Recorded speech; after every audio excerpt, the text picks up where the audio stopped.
क्या भारत तुर्की को मुंह चढ़ाने के लिए राफेल की और किस्में खरीद सकता है? अधिक से अधिक राफेल यानी डसाल्ट कंपनी फ्रांस से ये कह सकता है, भाई आप राफेल का जनरेशन चेंज कर दीजिए, इसको 4.5 से बढ़ाकर फिफ्थ जनरेशन का कर दीजिए, ताकि ये अभी रडार के पकड़ में ना आवे। लेकिन तुर्की जिस तरह से फ्रांस के दसाल्ट कंपनी पर दबाव बना रहा है, वो इस बात का दबाव बना रहा है, वो कमाना चाहता है दसाल्ट कंपनी से। भाई राफेल, इतने राफेल मार गिराए पाकिस्तान ने, माने वो ये कमाना चाहता है कि भारत ने राफेल के मामले में फ्रांस के हाथों पिटाई खाई। दूसरे शब्दों में राफेल उतना सफल नहीं रहा जितना कि दसाल्ट कंपनी दावा करती है। तुर्की बार बार फ्रांस से ये बुलवाने की बात कर रहा है, क्योंकि फ्रांस की डसाल्ट कंपनी ने सोर्स कोड नहीं दिया था भारत को। इस वजह से उसके पास सारे डेटा तो होते ही होंगे कि कितने राफेल भारत के मार गिराए गए, कितने नहीं। लेकिन राफेल ने तुर्की को कोई जवाब नहीं दिया, बल्कि डांट करके हटा दिया कि भाई कोई राफेल नहीं गिराया गया। तो क्या नरेंद्र मोदी राफेल की और उन्नत किस्में लेकर के तुर्की को मुँह सिलाना चाहते हैं? हो सकता है कि रूस और अमेरिका के डील को नरेंद्र मोदी SU-57 और F-35, SU-57 रूस का 5वीं पीढ़ी का लड़ाकू विमान है, जबकि F-35 अमेरिका का लड़ाकू विमान है।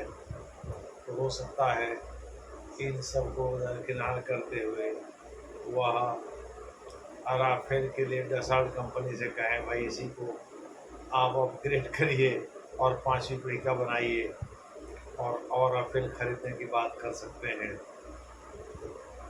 कह सकते हैं भाई आंशिक रूप से ही सही, पूरा ना सही, लेकिन आंशिक रूप से ही सही सोर्स कोड को शेयर करिए, जिससे हम ब्रह्मोस मिसाइल वगैरह उसमें फिट कर सकें और उसे अपग्रेड करके 5वीं पीढ़ी का बनाइए।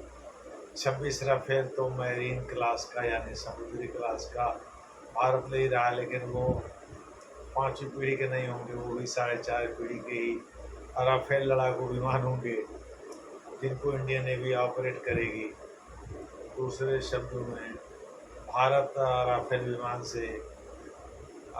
से यानी दसाल्ट कंपनी से राफेल की और किस्में खरीद सकता है। इस मामले में रूस और अमेरिका के हो सकता है कि ऑफर को ठुकरा दे। हमको लग रहा है इसका अंदेशा हो गया है अमेरिका को, इसीलिए अमेरिका थोड़ा और गुस्से में है, क्योंकि उसको लग रहा है कि भारत ज़्यादा स्मार्ट बन रहा है और वो F-35 के ऑफर को ठुकरा रहा है। चूँकि डोनाल्ड ट्रंप भी एक बढ़िया आदमी है, नरेंद्र मोदी भी गुजराती बनिया है, तो दोनों बनिया के बीच जो है टक्कर हो गई है। दिख रहा है दोनों बनिया में किस बनिया का दिमाग तेज चलता है, कौन ज़्यादा तेज़ी से काम करता है। लेकिन हमको लगता है भारत जब रूस से बात कर रहा था तो S-400 की 2 बची हुई यूनिट लेने की बात कर रहा था, लेकिन SU-57 पर वो नॉन कमिटल था।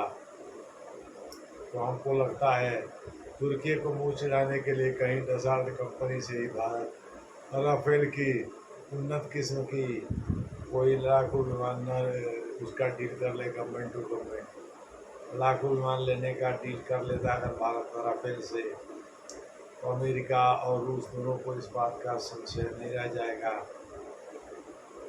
कि भारत उनके 5वीं पीढ़ी का लड़ाकू विमान खरीदेगा।